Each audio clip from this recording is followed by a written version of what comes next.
আচু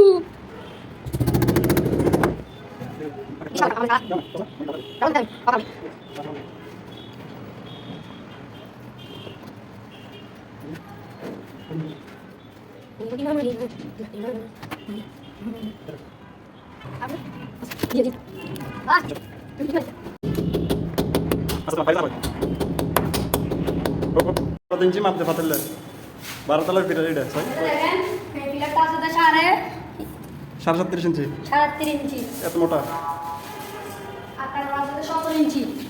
ওদেরকে প্রথম লো কমেট দেওয়ার জন্য বলছিল, পরে এখন বলতেছে যে হাইট বেশি উঠতেছে, এখন হাই কমেট।